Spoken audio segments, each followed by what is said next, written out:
Manchester, England. All right, countdown! To the scenic shores of Chicago. Are you ready? I'm sorry, homie. We don't do no happy songs. I don't know how to tell you this, but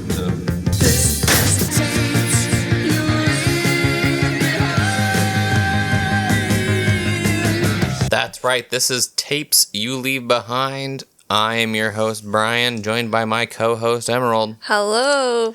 And Emerald, I have a very important question for you before we get started. Let's do it. Do you have your popcorn? I don't like popcorn that much. Do you have your candy? Your icy? Oh, a blue raz icy. Whew. Yeah, I'm there. Because today we're going to the movies. Okay. We're going to be taking a look at music from soundtracks. Ooh, that's good. But we have some important ground rules for this because that's like way too wide open. Okay? It's true. Is there a Smash Mouth? There is no Smash Mouth in this one because it's not going to meet the criteria. Okay? So what are we talking about? We're talking about soundtracks. You know, the music from movies. Yeah. But importantly, this is going to be music for the movie. Written for it, yes. Got it. So we're talking about songs made for a movie, which we'll notice as goes through are often then also about the movie. Yeah, right. The theme song or often something. It's a theme song. Another important caveat of this, we're not looking at musicals, okay? We're not talking about like that kind We're of written excluding for a movie. musicals? No musicals. Not even Wicker Man? Not Wicker Man, not That's disappointing. Wicked. Not Wicked? No. Not Wicked 2? No, because in that point, that's more of like, that is the movie, right? And it's often like the actor singing. It's very narrative device for the movie, because that's all it is. Except the Wicker Man. Well, kind of. And finally, as I mentioned, it has to be written for the movie, not just like used importantly in the movie. Okay, Like what if sometimes- it's like not even in the movie? Then I don't think that's going to work, is it? Like if it's written for the movie, it's on the soundtrack, but it's like maybe the end credits. That's in the movie. If you're in the theater and you see it playing in the credits, it's in the movie. That's part of the movie. That's disrespectful to people that worked on the movie. I apologize. Yeah. And it's interesting to dig through this, you find the differences in these songs, right? Like you think of something like Easy Rider, very famous, you know? Yeah. Like Born to Be Wild, not written for the movie. It already existed and they just put it in there. But it's often kind of iconically shared with that movie, but it was a pre-existing song. So that does not count. So there will be no Easy Rider in this. I don't want to spoil. Like I have thoughts in my mind that I'm like, is this it? But I don't want to spoil. We potentially can get to those because we're going to go through this chronologically a little bit. We're going to take a trip through time, trip through the movies, talk about a lot of movies, talk about a lot of music and a lot of people, and in some cases, one dude who made like half of them. Okay. Interesting. So where do we start, right? This is a really hard thing to track down. Like what is... Well, yeah, if you're not doing like musicals. Yeah. Like what was the first effectively pop song written for a movie to sell? Can I guess the year? Sure, I don't actually have a concrete answer to this. For the record. Because it sort of becomes what is like pop, right? Like there's definitely like there's jazz music from like really early movies. I was gonna guess like 62. We will start a little earlier than that. But it's not a bad guess of when I kind of view it actually really starting. Okay. So the first one I found that immediately breaks our criteria, because it is sort of a musical, is White Christmas out of Holiday Inn. Okay. It's Bing Crosby. It's for the movie, but the movie itself is a lot of just they're singing the stuff in the movie. But the important thing of this is that when it came out, it sold like crazy. Right. And I think that's kind of the point to look at and be like, oh, like Hollywood took notice and they're like, wait a sec, we can sell movie and music and make extra money. Yeah. The best maybe first example, because one thing stuck out to me of like looking through these old ones of like who, the what of old things was Elvis is in a lot of movies. Yeah. And like right at the beginning of his career, he was in a movie called Love Me Tender that featured his brand new single, Love Me Tender. Right. That Elvis was just getting pop, like just starting out, 1956. And they actually changed the name of the movie from Reno Brothers to Love Me Tender. Because of the song? Because the song they wrote for the movie had already came out like 4 weeks ahead of time. Wait, so, because there's a lot of Elvis movies. There's a lot of Elvis movies. But, like, are the songs necessarily written for the movie? Not always, yeah. But this one seemed to be, it's really confusing. It seemed to be the case so that this was, he recorded it for the movie. Like, they wanted him in it for that. And then, as things go on, you do things ahead of time. Elvis becomes absolutely massive, and all of a sudden this movie becomes an Elvis movie. Right. Less than just sort of a... random. Yeah. And Love Me Tender, importantly, like White Christmas, also made a ton of money. It was the first single ever to sell 1 million units. Whoa. So I think that's our great starting point of them realizing, hey, like, even if our movie is bad, if the music is good enough, and you got a hot guy, we can still make a ton of money off of this. And I think that'll be, like, extremely important in the 80s and 90s. That's funny. Where it seems to be some of the marketing might just be, we'll get to it. So the 60s, I think, as you said, like 62 isn't a terrible guess. That's when you really start to see kind of what we're talking about here today, where there's a song in a movie that then like has its own life potentially outside of that movie. Right. And that really, started with James Bond. Specifically, third one, Goldfinger. Yeah. It's kind of the template. It's the first one really to have a full song for the intro credits.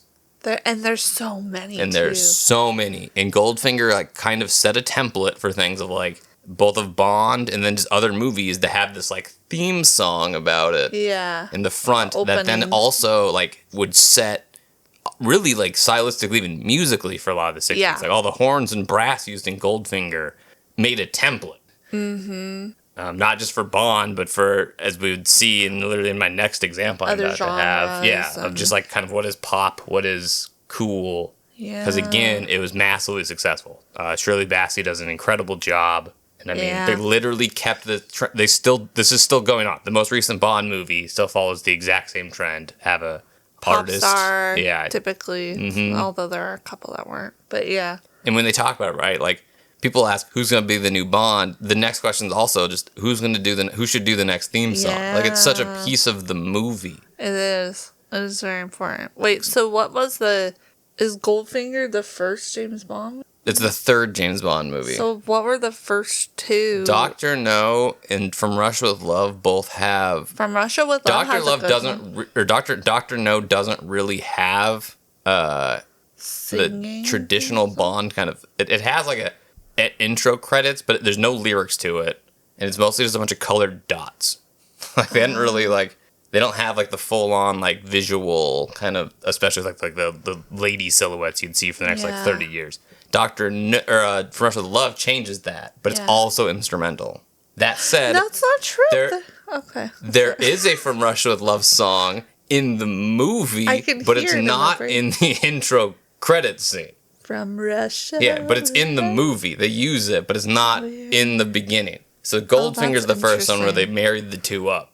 Interesting. Yeah. Which one has the Mango Tree song? That's Dr. No. That's my favorite Dr. No, one. also has like a lot of this other songs in it. That's probably the best James Bond song. That's bold. Underneath the mango tree. That's very bold.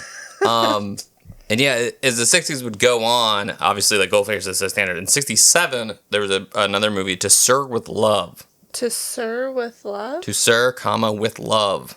Okay. I don't think sung I've ever by heard it. Lulu. It spent 5 weeks at number 1 in the United States, and it was the best-selling single of the year. Lulu also had a James Bond. Lulu would also, which is why I also made sure to highlight this. Yeah, because she would also do a Bond song. She'd do Man with the Golden Gun.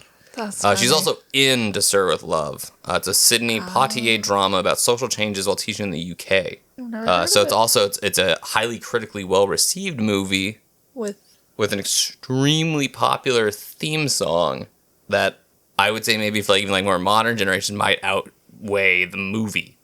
Like I think there's a decent chance that somebody neither are relevant. Like I'm not going to pretend that either of those are. I don't think I've ever heard the kids would care. Yeah, that doesn't mean anything.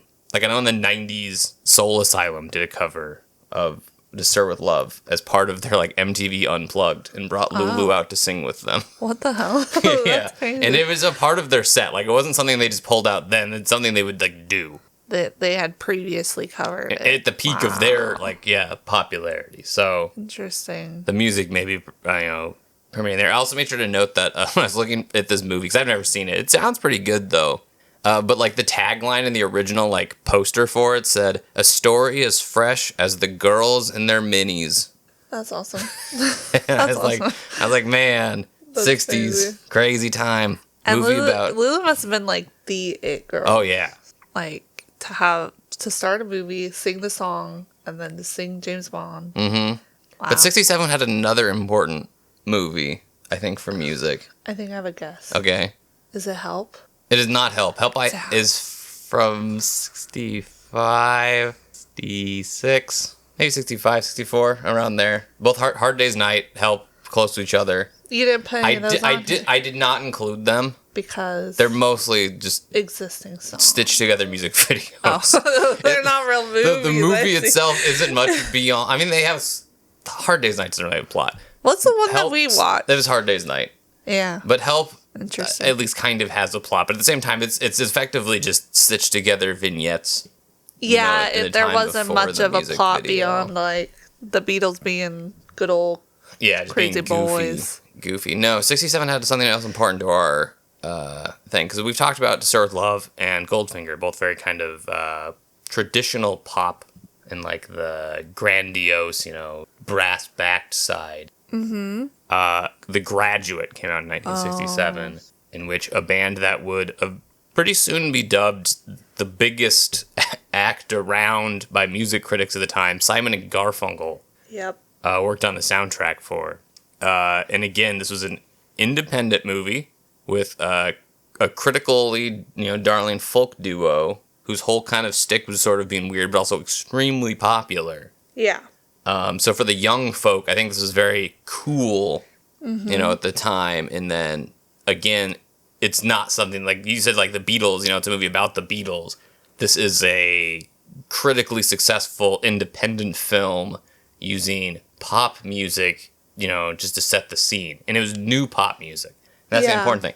You didn't hear this before. You heard, your first hits of Mrs. Robinson in this movie and then the soundtrack for that. Yeah. And it's interesting because it's like they play along with it throughout the whole movie. Mm-hmm. Like it's not just like they created, I mean no offense, but it's not like they created, 12 different tracks for the movie. Yeah. From what I recall, it's pretty much just Mrs. Robinson. There's a few. There's actually there's a few throughout it, but like they do use a lot of like the instrumentals of Mrs. Robinson, especially towards the end, as like background music, basically, like scoring the actual film. Like Sounds of Silence is in the movie. Mm-hmm. The Green Pleasure Machine. They have a few songs, and they also have like kind of like extended, almost like instrumental pieces throughout it as well. Crazy. Very crazy. And I think, again, it's setting a thing of like, hey, look, you can take a cool band and elevate it. Because, again, another like massively successful soundtrack. Yeah. As we move past the 60s, I'm going to highlight a few others that I'll highlight as we kind of go on between decades of songs that may have like extended beyond their movie. Another one, like Raindrops Keep Falling on My Head by B.J. Thomas. Very famous song from an objectively very famous movie, Butch Cassidy and the Sundance Kid from 1969. But I think this is another one that I think its lasting impact of the song is actually a farther reach than the movie, even though it's written for the movie. Yeah, I could see that. Especially like if a song charts and like, not everyone goes and watches the movies, but like they might hear the song. Yeah, I mean, it's like To Stir With Love being on the #1 Billboard chart for 5 weeks in the U.S. Right. I bet more people have to have heard it then than have seen the movie. Yeah. Like, just purely on the fact that you only had so many radio stations and, only so many people go to the movies. Mm-hmm. I mean, a lot of people did, especially back then, go to the movies, but the radio's free. Yeah. Exactly. Yeah, and sometimes you don't get to avoid it. Exactly. It's going to come to you for free. Yeah. And in the 70s, I think things change up a little bit. Okay. We got our templates, right? We had our Goldfingers, our critical darlings, our indie things. So you start to get a mix of both. I think the label started sniffing around, seeing you could do some things. And here we have another case, I think, of a song in all of the music just going way past the movie itself. Even though it shares the name, obviously, the soundtrack. That'd be Saturday Night Fever. Oh, yeah. 1977, the Bee Gees Yeah. would, score effectively a disco soundtrack and, genre-defining thing made for a movie. Yeah. Which I don't know if that's anywhere else where an entire genre of music, it's, pinnacle of sales and what people think of and reference back to is for a movie beyond probably this. Yeah, I can't think of anything else either. But it's a very interesting thing because it's similar to the Simon and Garfunkel. Yeah. Where it's like, let's get this pop group to score a movie. No, I mean, that's exactly what happened. Interestingly, it was originally scored to Boz Scaggs' music. Okay. And then Boz Scaggs said no, because he's like, I'm trying to get on this other movie. And then that other movie never happened. Oh, shoot. Poor Boz. They had to scramble. They got the Bee Gees to do it, and the Bee Gees said they wrote it in one weekend. Yeah, that's what's funny to me. Like, why go to Boz Scaggs when you can go to, like, The Source? Well, that's the thing. They weren't The Source until this. There wasn't disco Bee Gees songs before this? Not like this. I'm surprised at that. That's what I'm saying. This is the template setter here. This is the making disco. I also learned this is Gene Siskel's favorite movie. I don't know who that is. Siskel and Ebert. I don't know what that is. Movie review. I don't know. No? No. Roger and Ebert? Maybe? No? Later? Okay. It's all good. Sorry. It's all good. I live under a rock. It's all good. They were just like the most famous like movie reviewers. I'm sure. It'd be like Lester Bangs or something like that for music. I don't know what that is. You know what? It's all either. good. We'll just roll on. We'll just pretend that was never mentioned. Importantly, also from the 70s, much earlier, Shaft, 1971, Isaac Hayes. It won a Grammy and an Oscar for the theme song. Is that the one that's like Shaft? Yep. Oh, okay. Yeah, no. Yeah, blaxploitation action movie. Yeah. I think that Very alone is very different than the other things we'd heard, and just so much attention. You mean like from critics and things? Yeah. Okay. Mm-hmm. Interesting. Similar to Saturday Night Fever, there really setting a disco on Shaft, creating this kind of early 70s blaxploitation scene in music, right? Which would then have repercussions in other movies, like say Live and Let Die from the same time period. Wings. The movie itself has a very strong kind of blaxploitation vibe of Bond, like going to like Louisiana. Oh, and things like that. Like it had like repercussions elsewhere. Not so much in the theme song, but in the movie. I was like, but it's what I wanted to mention. Like, because as we go into the 70s, you get a Beatle to do a Bond theme. To me, I feel like that is fitting as hell. It is fitting, yeah. It's like British royalty meet British royalty. Because before that, you'd mostly had pop stuff or like a crooner, like a Tom Jones or something like on like Thunderball or Shirley Bassey again on Diamonds Are Forever. An ultra hot girl. You know, that's what, like when I picture who should sing, that's who I always pick. It's like Paul McCartney? Yeah. He could be a hot girl. But it's just like the vibes are like James Bond likes liquor and hot women. And right. Beating ass. Yeah. So it's fitting to have a hot female. Anyways. Also of note, I think from this time period, another one similar to I mentioned, like Raindrops Fall on My Head, sticking also with the Western, strangely. Knocking on Heaven's Door by Bob Dylan is written for a movie. What movie? Pat Garrett and Billy the Kid. God, there's... Yeah, because this is 100% one where the song has gone beyond the movie. Oh, yeah. Like, easily. And it is crazy because it's actually about the movie. Like, what he's singing about and who he's singing to are references to the movie and the characters in it. Which, to be fair, the characters are like, historical, mythological characters, so it could still apply. Yeah. Like, I don't have to watch a Billy the Kid movie to know who Billy the Kid is. Right. He's not talking about both in the song, though. I don't think he ever says my name. But he's like talking to his mom, it sounds like, but it's not actually his mother and the character. It's the love interest is called Mama. So. Interesting. Yeah. Mama, take these guns from me. I can't shoot them anymore. I just hear the guns. The GNR. No, see, that's what I'm saying. That's what's crazy about it. That's why I'm surprised to see this is made for a movie. And then, it's such an impact that, like, Guns N' Roses would have like a massive cover of it as well later on. And again, it has nothing to do, like theirs had nothing to do with the movie, unlike say when like the Lemonheads covered. It's cool, you know? Yeah, exactly. It had like lasting impact beyond the movie. Yeah. And speaking of lasting impact beyond movies and disco, we're gonna move into the 80s and the very tail end of the 70s as we introduced one of the most important characters into the movie. I think you missed a really important one. Of what? No. If you have any more 70s, lay them out there. I think this is 60s. Oh, even better. Well, I don't know. What is it? I'm thinking, when I think of iconic songs to movies, right? I'm thinking Midnight Cowboy. Midnight Cowboy, yeah. Was the Harry Nilsson song written for that movie? It was not. It was actually when I looked into, and it's something I had to cross off. That's crazy. Yeah. Because it's so perfect. Yeah. That I am so shocked. Yep. That it wasn't written. It was a pre-existing song that he covered for the movie.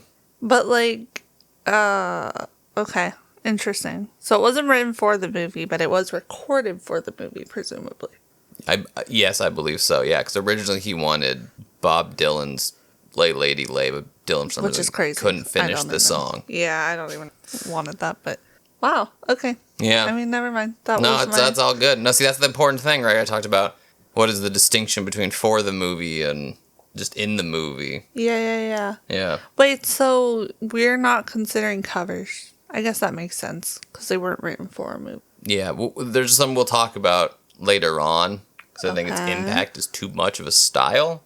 Yeah. But like songs recorded for. But I was looking at things, specifically written for a movie because I think it's always very interesting because a lot of times they also don't write them.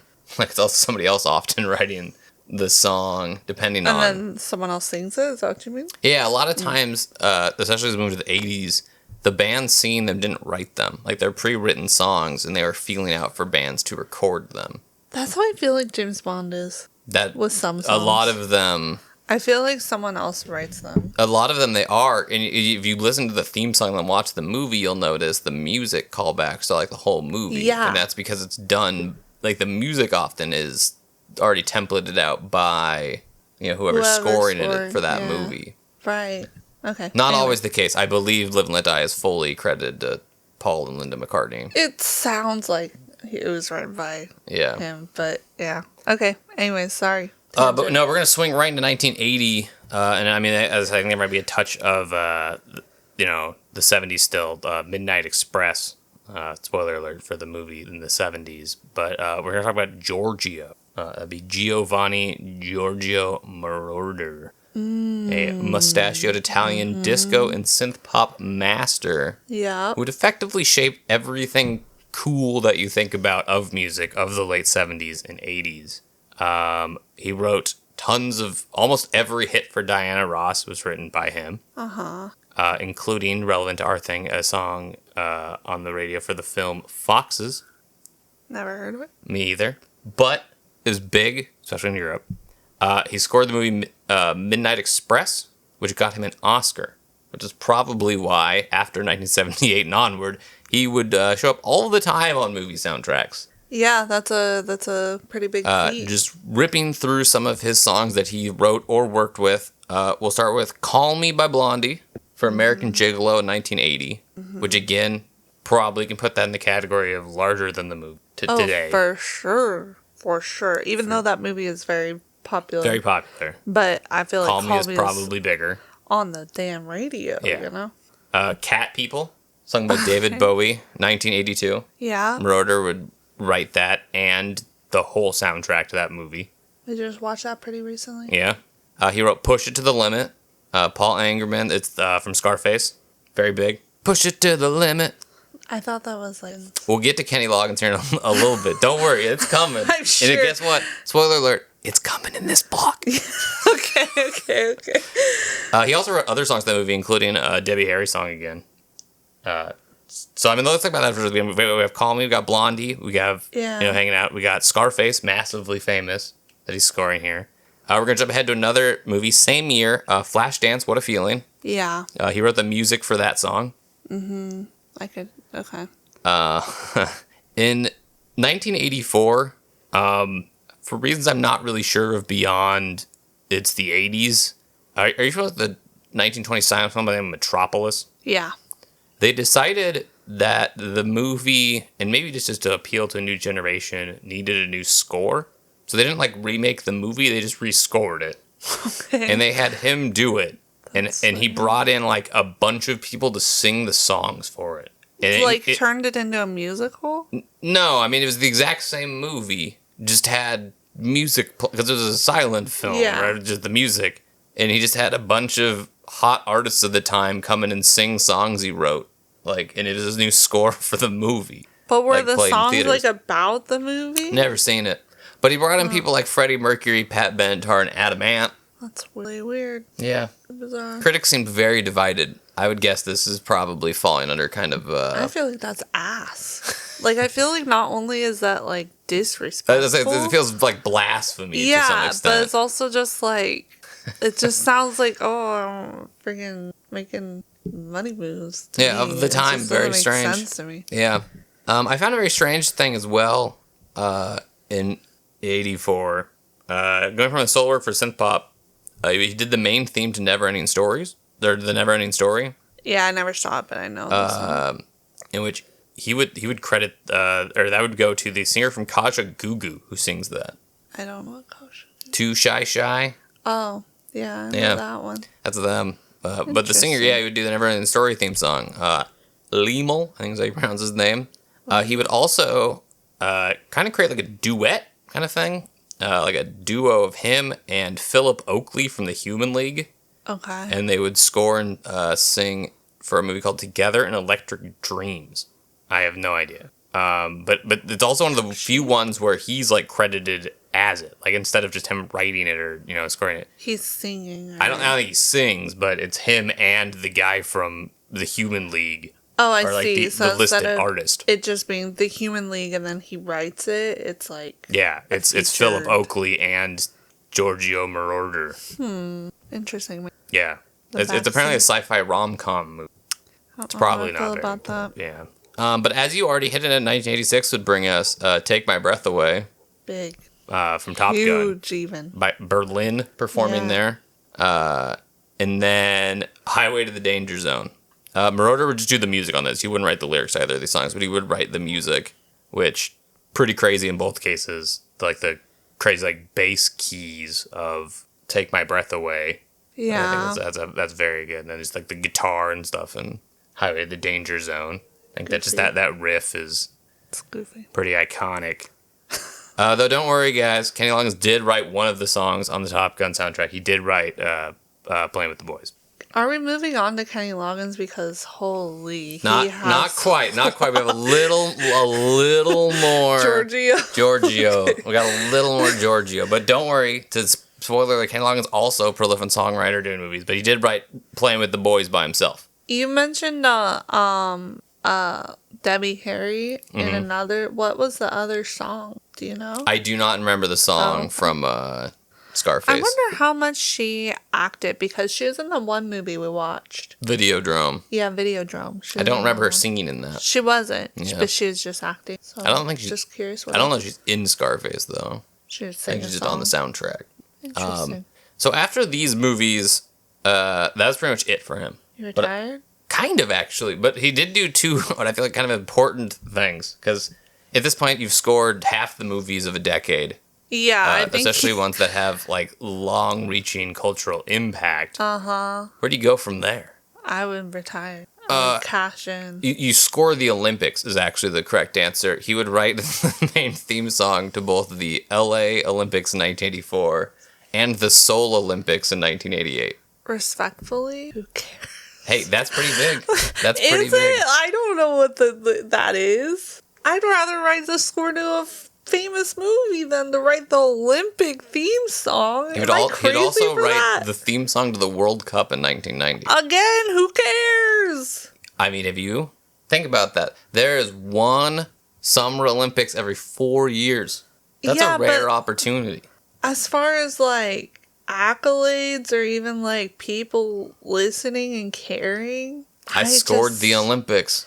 And I would say, all right, buddy, who cares? The Olympics, like, you're not an Olympian. You're just writing a little jingle. He's not an actor. He just wrote music for the movie. Yeah, but the music in the movie is popular and good and plays a part of the movie versus you're doing the theme song to the Olympics is like played one time. And I bet that played on the radio all the time. Television we turned on. Fanfare. I'm going to say something crazy. Yeah. I think that it is more interesting to write like the theme song to like, Monday Night Football than to write the theme song to the Olympics. I think same kind of thing. No, I think it's different because you're hearing that multiple times, You're listening to that every week versus the Olympics is like a one and done. Maybe I just don't understand. He wrote 2 Olympic theme songs. I'm sorry. My bad. 2 in a row. Yeah. Yeah, I feel like that's more of a bragging right situation to the board of the Olympics than to him. To be like, we got Giorgio Moroder to write our freaking theme song. Twice. Yeah, like that's a bragging right for them, but it's not a bragging right for him. I'd put it on my wall. You put it on your wall. Yeah. I wrote the theme song to the 1988 Seoul Olympics. That's pretty cool. You haven't. How many other people did? None. Him. Of that specific year. Yeah. But think of how many other people could write it. How many did? None. Just him. I gotta listen to this later. You wrote the theme song to a World Cup? Don't think so. He did. I do not care about the World Cup. After that, he stopped. I care about Top Gun. Stopped making music for 20 years. You know why? He was disappointed. He did everything he could. He was disappointed. He was like, this Olympics job is going to be awesome. It's going to be sick. No one cares. That's what happened. I think he was just done. I would be done before this. And after finishing everything I'd set out to do, I retired. Exactly. I would be like, okay, I will say this. If the Olympics came to me and asked me to write them a theme song, I'd be like, yeah, brother, I got you. I would not turn them down. I would just do it. But once again, I'm not bragging about it. You should. It's not going to be on my Wikipedia page. The world watches you. They're not watching him, though. They're just hearing his little doo-doo-doo-doo jingle every freaking in between the sports. Think of the worldwide coverage of that. Think about, like, the Weather Channel music. We learned recently that's, like, one guy, and it's freaking awesome. Yeah, but it's also what you said, though, too, of the board being proud, right? Like, the Olympic Committee chose me. Put that on your resume. I was chosen by the Olympic Committee to write their thing. No wonder he got to score Top Gun. Did he write a James Bond song? No. Daft Punk wrote a song about him, though. Who cares? Okay, that's cool, actually. Yeah. So I would put that on my Wikipedia and he's on there. page. He effectively tells his bio as they make music about him. Interesting. Well, I'm glad that he got to retire. That's awesome. Yeah, he came back like way later, but starting in '93, stopped for 20 plus years. What did he do when he came back? Do you know? Don't remember. Showed up on that Daft Punk song. He was on the Daft Punk Probably does this stuff still. Movies. I see a lot of remix albums come out of him. I have no idea what kind of involvement he has with them.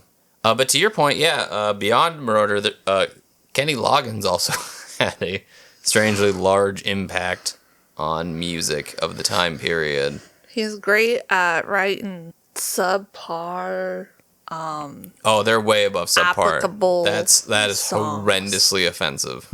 I don't care. Starting off with "I'm All Right" from Caddyshack, 1980, fantastic track. You can't even appreciate it for what it is because you're blinded by hatred. I'm alright. Yeah. Nobody waves at me. Yeah, it's fantastic. He wrote 4 songs for that movie. That's crazy. I will say that I'm not the biggest Kenny Loggins fan. I'm a hater already. Mm-hmm. Not for him as a person. He's probably fine. But I just find his music grating. It's like nails on the chalkboard to me. But you know what? He's a bajillion quadrillionaire because he can write a jingle for any movie. Not a jingle, a song. Footloose, 1984. Yeah, he can write for any, like... 2 songs in that movie. You give him the Titanic, he will write a song for you. Like, he can write anything. I will give him Top Gun, as we mentioned. Two songs on the Top Gun soundtrack. Yeah, but so far all the examples are just like action comedy. Comedies And they're great. Action comedies. Think of how many copies this sold between I'm All Right, Footloose, and Danger Zone. I know. That's what I'm saying. He's rich and I'm not. That's what I'm saying. Like, I can hate him all I want, but he's laughing. Yeah. He got the money. Yeah.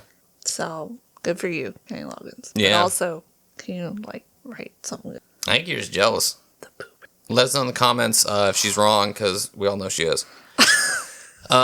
So we have a massive speed round. Some of these bigger, some of these not bigger than their movies. But the 80s, I think, is genuinely the peak. Like, the absolute peak. Yeah. Of iconic. Who's who making music for movies. Yep, I can see that. Because it's a big decade for movies, too. Yeah, and regardless of how sell-outy you may think that is, everybody seemed to be partaking. Eye of the Tiger by Survivor, written for Rocky 3. It's a big one. That's a big one. Mm-hmm. Big. Mm-hmm. Queen. Mm-hmm. Did soundtrack to Flash Gordon. Yeah, they did. Yeah, Flash. Weird, right? That's right. Wang Chung, soundtrack to Live and Die in L.A. We watched that recently. Very big. Very good. I was not expecting that. I was expecting it to be so ass. And it was a good movie. I was weird shocked. Case where somebody's best album is a soundtrack to a movie they wrote. That was the other thing. Brian's like, oh, the Wang Chung does the soundtrack. And I'm like, oh my God, that sucks. I don't want to listen to this. I don't like that. But then it was great. It was a beautiful soundtrack with beautiful written songs. Mm-hmm. I still like that one, the theme song, the main one. It's quite good. To Live and Die. Yeah. I'm going to call it the sort of the antithesis to Kenny Loggins. That'd be Lindsey Buckingham of Fleetwood Mac fame. Yeah. Would do the opening and closing songs to National Lampoon's Vacation. Probably the bigger of the 2 songs, Holiday Road. Big. Quite big. And also, he kind of looked at this. Something actually happened with Simon and Garfunkel, kind of the same thing, where if they did one, they were like, I'm not going to become the movie guy. Yeah. And turned down like a bunch. But like, Lindsey Buckingham scored it. It's great. Holiday Road is great. Hilariously features dogs barking in it, but he hadn't like seen the movie. He didn't know there was going to be a iconic dog scene in that movie. So he added the dogs barking, but he didn't know about the dogs. Yeah. Wow. He said it just kind of felt right to have kind of a goofy sound effect on the track. That's fun. Also, that track is exclusively him. Crazy. All of the vocals. He's the so high-pitched vocals. Yeah. It's all him. He's yeah. We forget about him, but he's freaking there. And he's talented, okay? We're just going to use this one as a blanket for all of the teen movies of the 80s. Well, no, that's not true. I've seen Almost Fire on here as well. But Don't You Forget About Me, Simple Minds. Yeah. Breakfast Club. Yeah. They were asked multiple times to record this, and they said, no, I'm not, like, recording a movie song I didn't write, because, like, it's not me. Like, I don't want to be known for that. And maybe their gut was right, because I challenge you to name another Simple Minds song. That's what I'm saying. That's so funny. That is so freaking funny. Like, how... like, I've seen them on Live Aid. I don't remember what they sang. I remember not liking it that much, so... Yeah. Like, imagine you're a one-hit wonder for a song that, like, you didn't even... Didn't write it. Or nor really wanted to record. Yeah.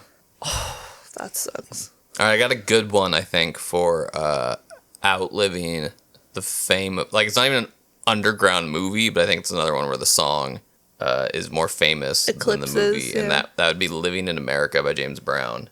Yeah. Which is written for Rocky IV. Rocky IV. I've never seen He's in the movie and sings it slightly. That's funny. Like, sings it in the movie for, like, a brief period in the beginning. And I like, again, Rocky IV, massive, Rocky, household name. Yeah. I don't even need to explain to anybody what Rocky is. It's and I true. still think Living in America is probably bigger than Rocky 4. As it should be. Yeah. As it literally should be. It's a great song. And he must have came out of retirement. Was he? I don't like James Brown. I don't think he ever stopped. I think that guy. Yeah. Okay. Yeah. Fair enough. That guy used to do like 5 studio albums a year. That's crazy. He doesn't Yeah. sleep. No sleeping. Yeah. I mentioned St. Elmo's Fire earlier. Again, I think it's another one where, while it's a famous teen movie, I think the actual song is way outlived the movie. Yeah. I'm thinking of now, you skipped other things too. Other really notable things. Oh, yeah? What's that one song that you hate? Arthur's something? Arthur's theme? Yeah. Yeah. What For about Arthur? that? Yeah. That's huge. Late 70s, like early that 80s? that you watch those YouTube videos of like the number one song from every month from 1969 to Yeah. Yeah, It's you're Christopher Arthur's Cross. theme. Yeah. Yeah. It's Arthur's theme. It's that what's that one that's like it's like an instrumental one from another movie. Oh, Chariots of Fire? Yeah. Stuff like that. And it's like what was we doing in America at that time that was the song. Yeah. That was the shit that we I mean, liked. Arthur did win an Oscar for the song. Like, it's a huge one. I mean, there's always, Yeah. as I said, there's so many, I can't, like, catch all of them. Or the one that the girl ice skated to, Alyssa Liu, recently. You're like, I hate that song. What was it? It was like a disco version. Was it a disco version of the Arthur song? Maybe, I don't know. It was like, what's it called? Yeah? Something is singing in the rain.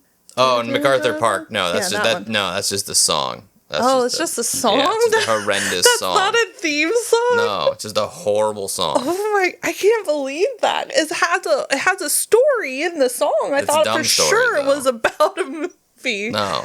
I guess why Alright. it was popular is because it was sort of weird and told a story. It's awful. Oh, anyway, scratch that. You got the Goonies are good enough. Yes, that's big. Because that's sort of like you take a pop star. She You has, Cyndi Lauper, I mean, you're just up Yeah. there like making a song for the Goonies. yeah, right. Almost a Bond-esque sort of thing, right? No, I mean, not really, because the song isn't about the Goonies. It's just like about friendship. I mean, Kinda. that's how St. Elmo's Fire is sort of too, where like the chorus is St. Elmo's Fire, but the rest of the song's about some like Canadian kid in a wheelchair. Yeah, like, yeah. rolling across the country. Like, they're like, hey, I need you to write a song for my movie. And he's like, that sounds great.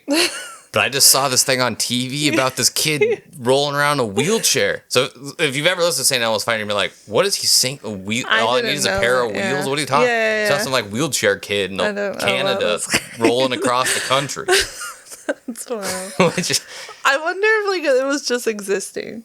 I, An existing song, and then they from just, what like, I've gathered, reworked it. no. Like he just like he was like, I was just so inspired. That's insane. And I was like, yeah, but that's not the project, man. Like, what are you doing?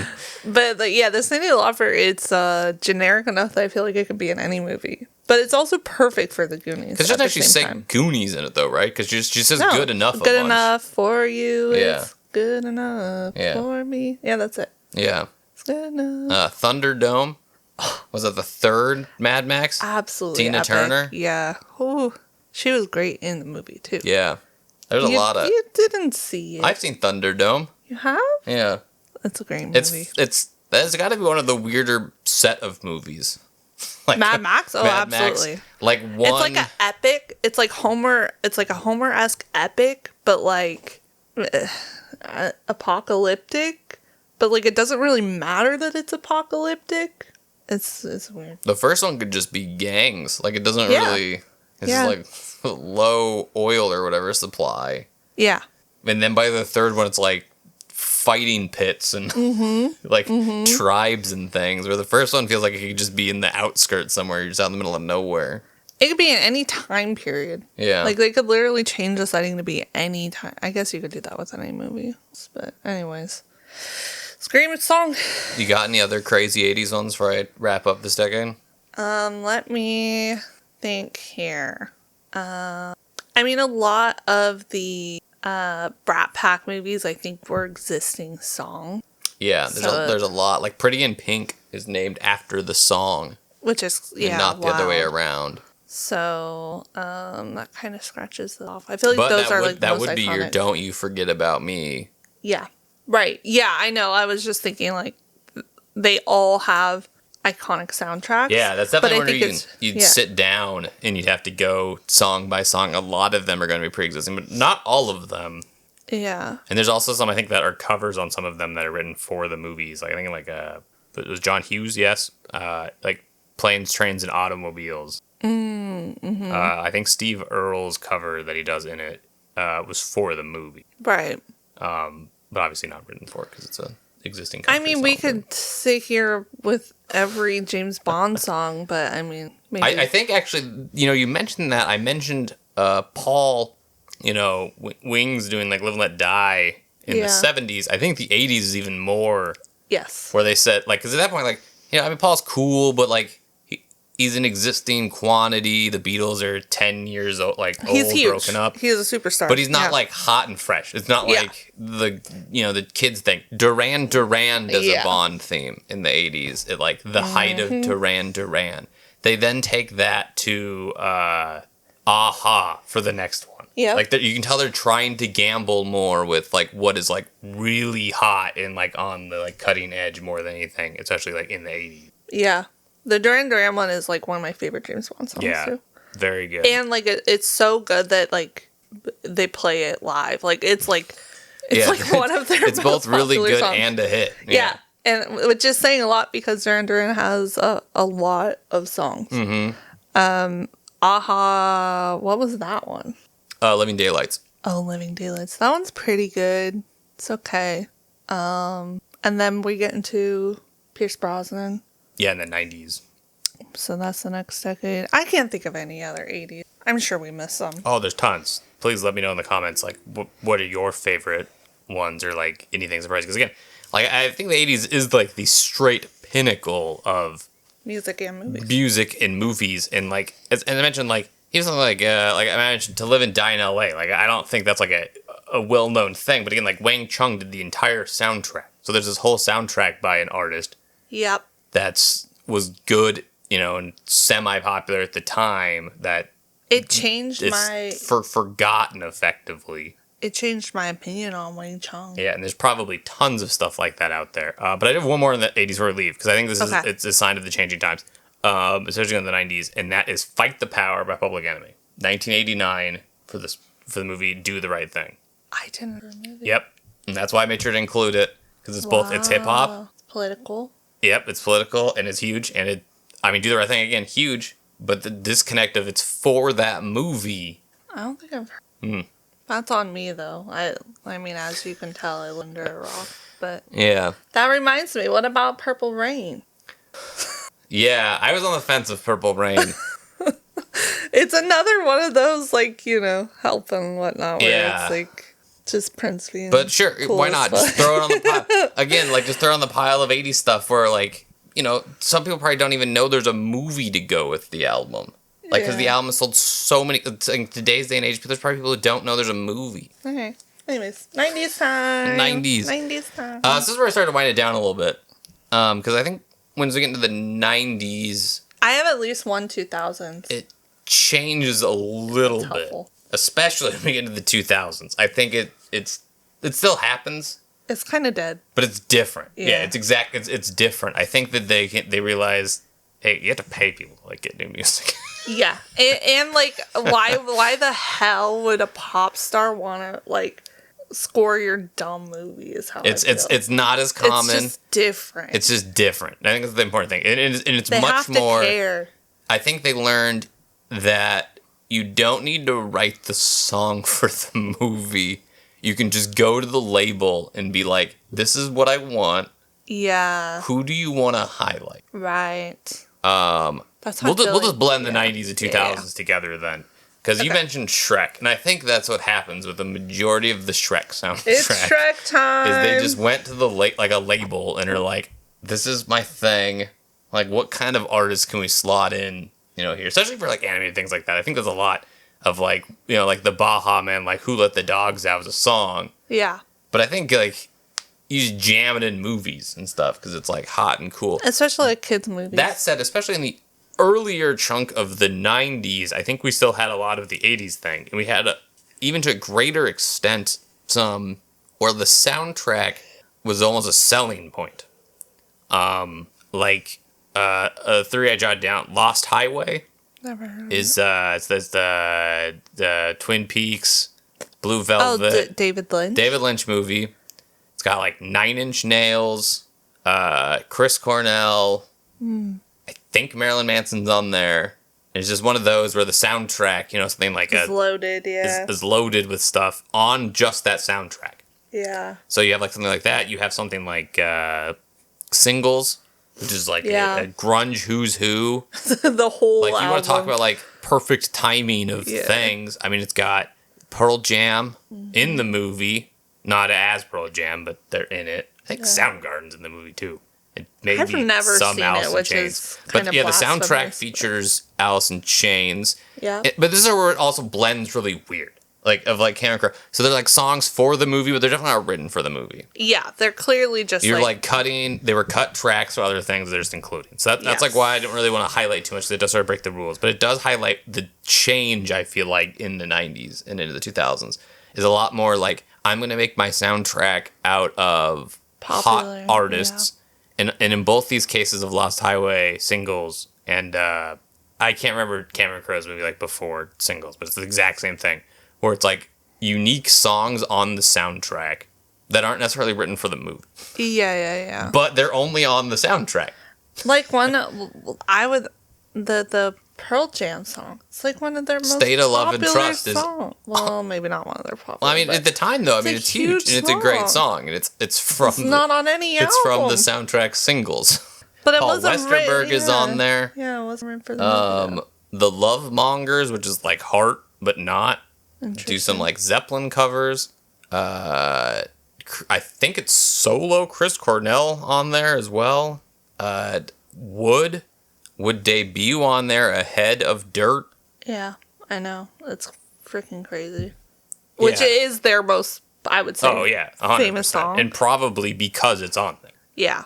I think that they would have put it on Dirt regardless, but I think that obviously the popularity definitely helped propel that. Mm-hmm. In 93, this is the second movie soundtrack I had that I wanted to highlight the 90s, because this is more written for the movie, because it like took an ensemble kind of thing. There's a movie called Judgment Night.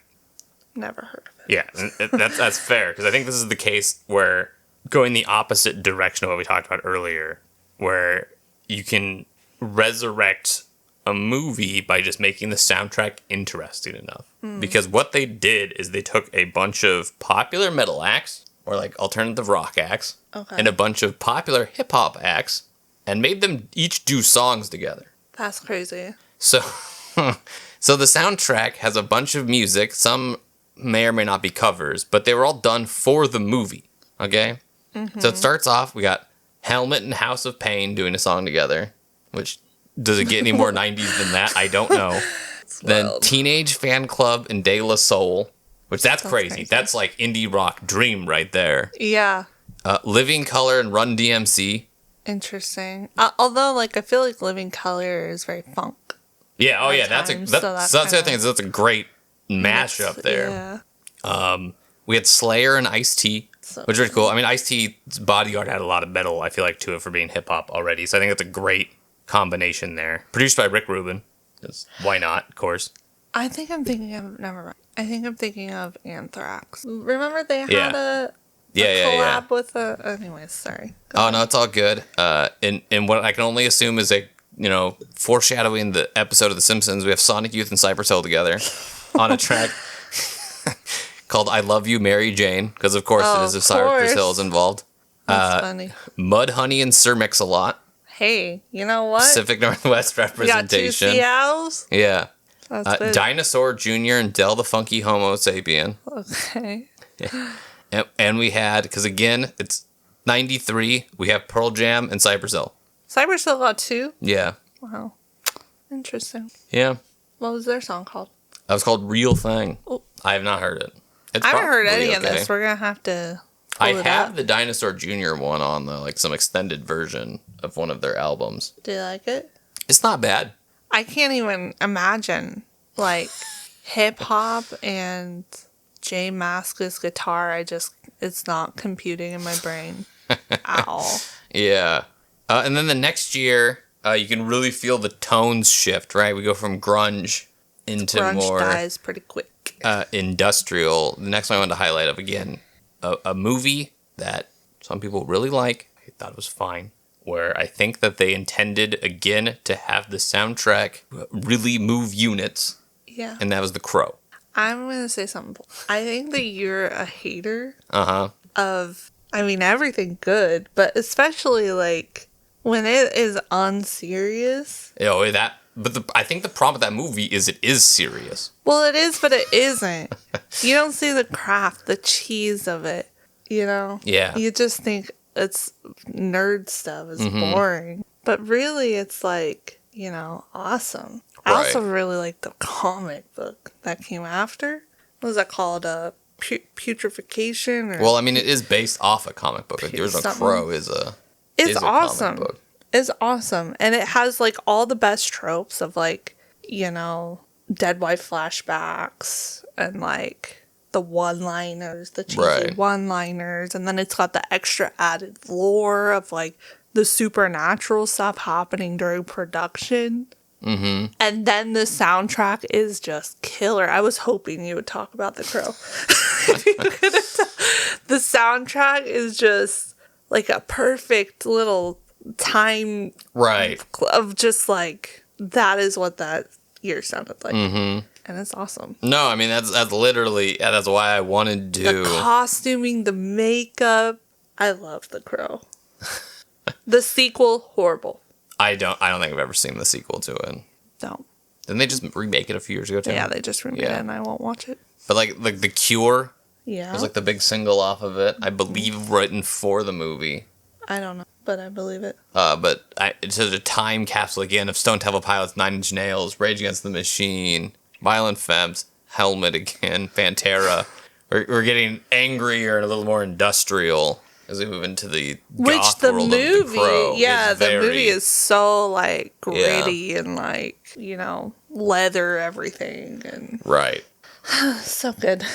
Anyways, Any other 90s 90s shout out remembrances? I'm thinking early 2000s for a lot of the ones like I can think of. Which Yeah. we'll probably talk about a few of them, but yeah, I can't really think of any. But I'm also not a big movie person, so you're kind of asking the wrong girly. Yeah. No, I mean that's really for like big bulleted points. That's all I had for like the 90s and 2000s. Other than as we move into the 2000s, especially in like the 2010s, you really start to see a trend in movie trailers that somehow is still going on of having a slowed down like cover of a song. Mm-hmm. And it seems like for a while there, every single movie's trailer and it would effectively like become the theme song of the movie. It's so annoying. Would be just a cover that is a slower version of the song. It's Like so to be like annoying. moody, even if it didn't even like match the vibe of the movie, that would still be like the style of music. My it would favorite have. example is a couple years ago. Do you remember the Batman movie with Robert Pattinson? Yeah, I don't remember what song it was, but it was a Nirvana song. it was a Nirvana song. Something Yeah, like- it was like the last song on Nevermind, which is already slow and It's just like, yeah, not good. It's just no. bad. But before that, I do have a couple. Okay. First off, like every soundtrack to Underworld. Do you know that film I know series? of Underworld. I've never seen them.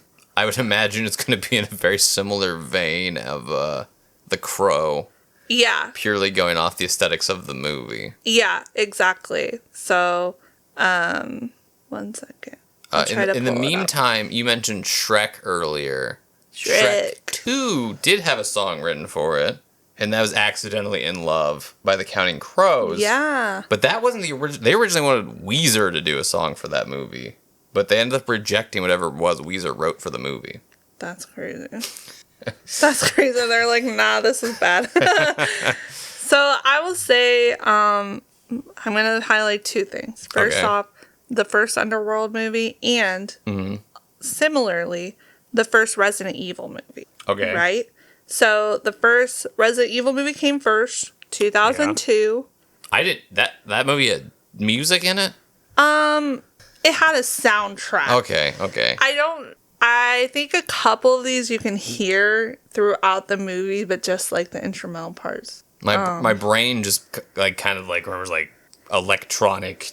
It's just like industrial. Industrial. Yeah, it's just like industrial music. Okay, so we have Slipknot, Okay. Marilyn Manson, Cold Chamber, The Crystal Method, Fear Factory, Static X, Rammstein, Depeche Mode, Mudvayne, Method Man. Depeche Mode? Yeah. Is it a song you wrote for the movie? I will check. That's crazy. One second. Please hold. It's like a pile of terrible new metal. No. It's actually a cover. It's a cover of Dirt by the Stooges. Okay, that's We've also I'll have got to look that up later. Mudvayne, Method Man, Salvia, and then 1, 2, 3, 4, 5 additional Marilyn Manson songs because guess what? He did the soundtrack. Marilyn Manson wrote the soundtrack to the first Resident Evil movie? The Resident Evil main title theme, an Umbrella Corporation song. Yeah. That's crazy. So I'll have to that's look why that it's up. like industrial. Is that words? Surely not. I would think not. That's wild. Surely not. What year did Resident Evil come out in? 2002. 2002. 2002. Seems So, right. yeah. So we'll have to listen to that later. And then, similarly, Underworld, we've got, excuse me, Pussifier. Yeah. Is that how you say it? Yeah. Featuring Maynard James Keenan. It's his band, so it makes sense that he'd be in it. Why is it featured then? Don't know. Then we have David Bowie featuring Maynard James Keenan and John Frusciante. What is that song? I think it's likely a... Cover? No, I think it's... Bowie, Tool, and the Red Hot Chili Peppers? It's called Bring Me the Disco King. Bring Me the Disco... Wait, isn't that one of the songs out of Labyrinth? Maybe. Maybe it is. I don't know. Is it a Tool remix of It says Loner Mix. Okay, so We're gonna have to it pull it up. probably is then. We've got A Perfect Circle, Dillinger Escape Plan, that sort of thing. I mean, that, yeah. So, Okay. yeah, I think that Underworld is something you probably would hate as well. I will just say that. But And then Maynard James Keenan's also in A Perfect Circle. Did he write the soundtrack to Underworld? And it's like how Marilyn Manson wrote the Resident Evil soundtrack? No. So, do you know who Danny Loner is? No.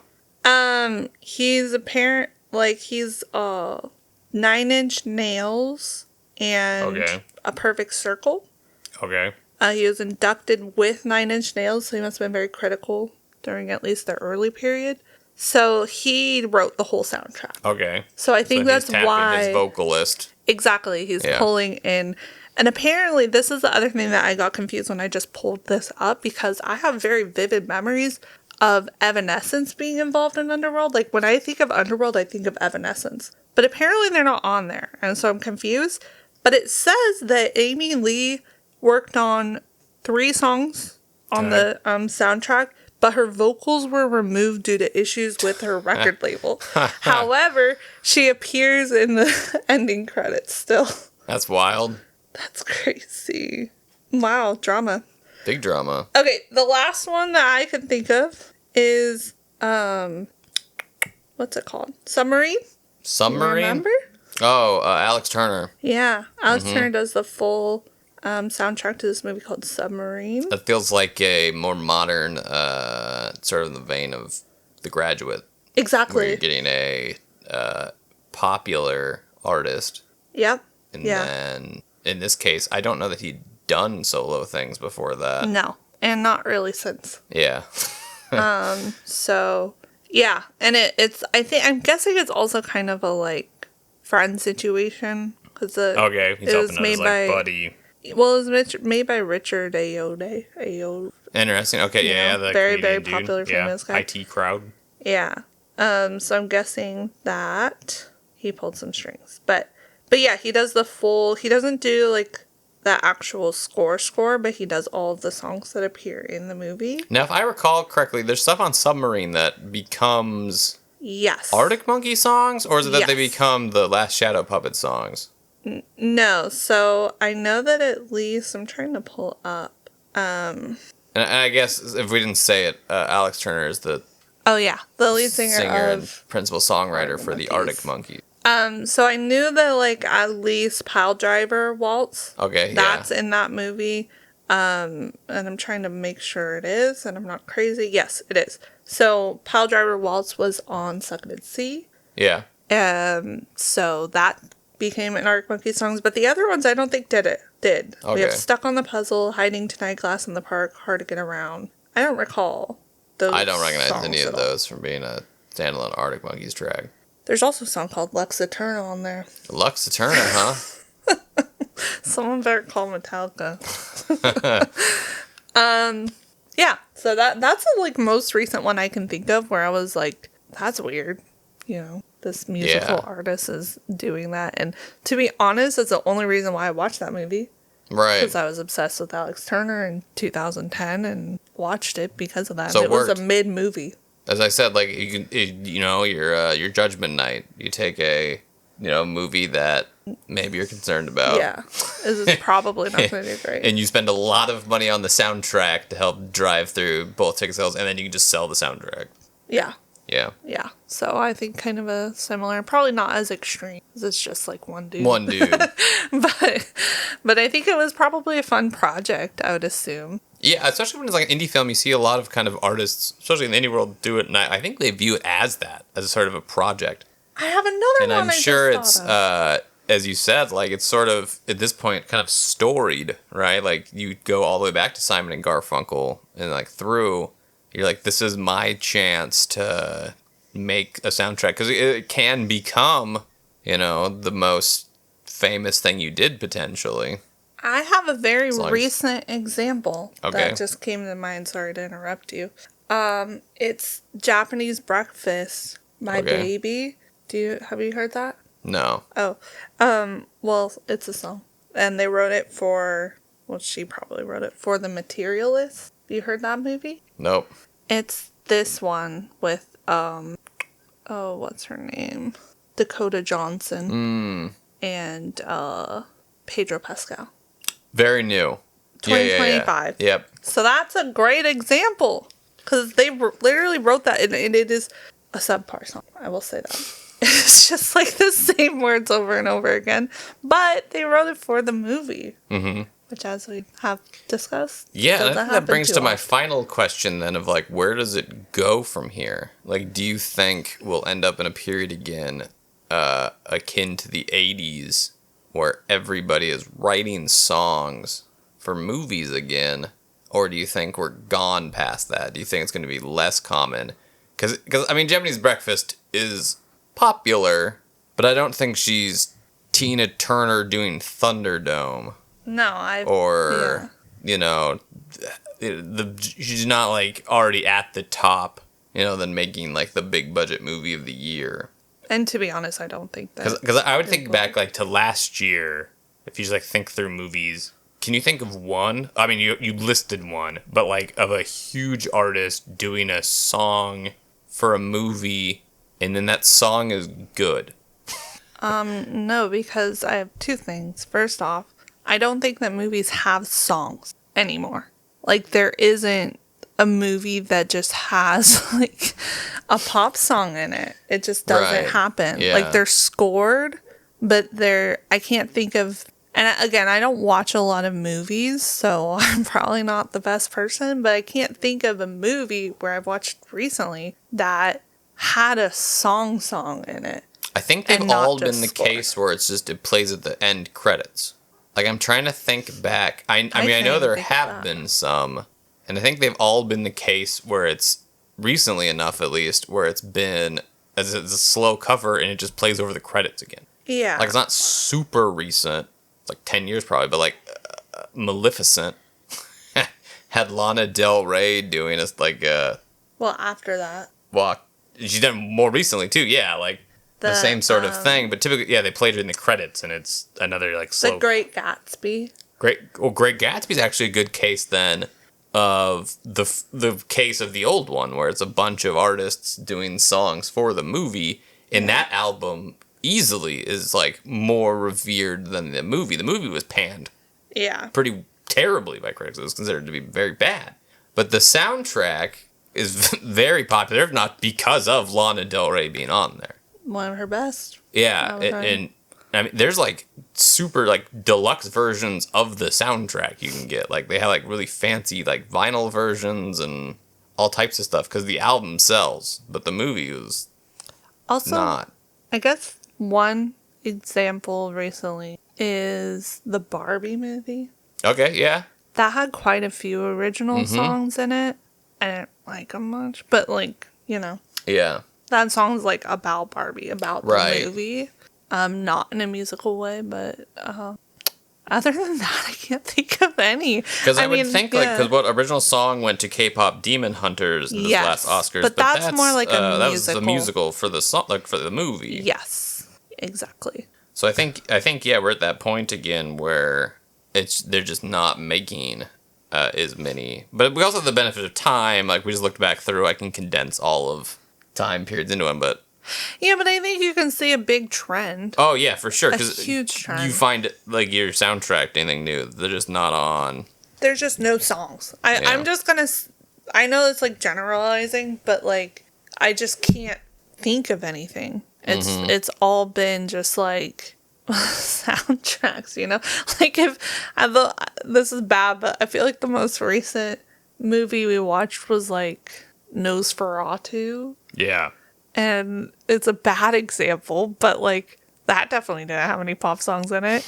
But I feel like if it came out in the 80s or 90s, absolutely, or even the early 2000s, you'd absolutely have corn on that shit. Oh, you wouldn't have had Nosferatu in 2002. But you are right, it would have had Korn on the soundtrack for the time period as well.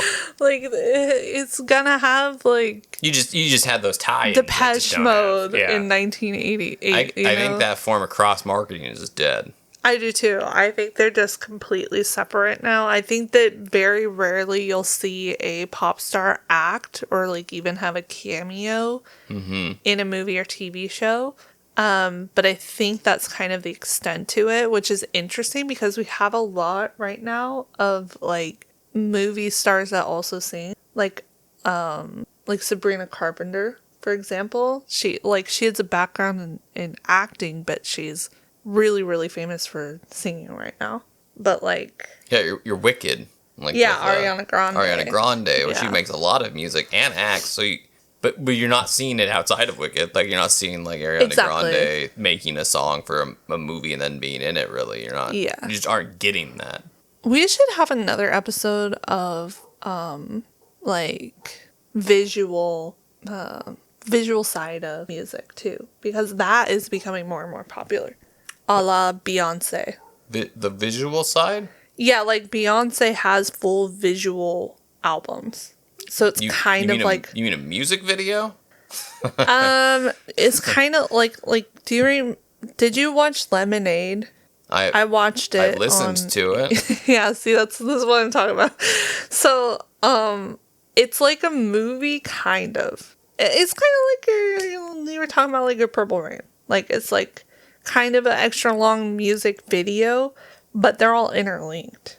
So they're individual music videos, but it makes one big story. Yeah, but you don't watch the individual music. Well, I think you probably could, but you could watch them on HBO as one movie. I see. Okay. Yeah. So like help. Yeah. So she like had Lemonade, and I don't know if she did one for Renaissance Interesting. or Cowboy Carter, but that was kind of big for a while. Like Florence and the Machine even did that. Sturgill Simpson did a whole Sturgill movie Simpson. for Sound of Fury. Yeah. It's the same time period, like the mid 2010s. Interesting. So I think it's really odd that happened. So the music video died, and then in its place came these weird, extra long, one giant music video for an album. Yeah, music video album. But then that also died within a couple of years. But Probably because it's extraordinarily expensive. I think it will come back. You think that's the future? Yes, I'm making a prediction right now. I think that we are missing the visual aspect of music right now. Yeah. So I think. I mean, maybe it's just hopeful. I would like that to come back, but I think it just will. Interesting. I think that people, especially these like massive pop artists that have a lot of money, quite frankly, to do something like that, I think it's of interest to them. You think that's going to be the next Taylor Swift album? Is going to be a movie? Yeah, possibly. Cool. I think that would be cool because they do like concert films now too. Well, they've always done concert films. Yeah, but it's like a weird thing right now where it's like. Oh, I see what you mean. Like, if you go to the movie theater and you have, like, a sing-along. Yeah. So. Interesting. But, yeah, I think it's dead as far as, like, Sabrina Carpenter, can you write my theme song to this movie about dogs? I just don't think. Unless it's a children's movie, yeah, it doesn't seem to happen all that much. Even a children's movie, it's like, it just doesn't happen. Like, there's no songs in movies anymore. Or they use old songs. That's, I think, the bigger one. Tone. They're almost all, just old songs being reused. Bummer. Well, that was a fun trip to the movies. They died. They died. We lost our culture. It was a tragedy, a drama. Yeah. Wait, we should find out what killed it. What was the last movie? Video killed the radio star. I think... streaming probably killed the video star then. Nobody buys albums, so they're not making any money off of selling albums. All the more reason to get into movies. Well, no, because then that's the whole reason before was you could sell 5 million copies of your soundtrack. The movie to sell. And now there's no money from the soundtrack. Shit. So there's no reason to spend money on the soundtrack. We're screwed. Yeah.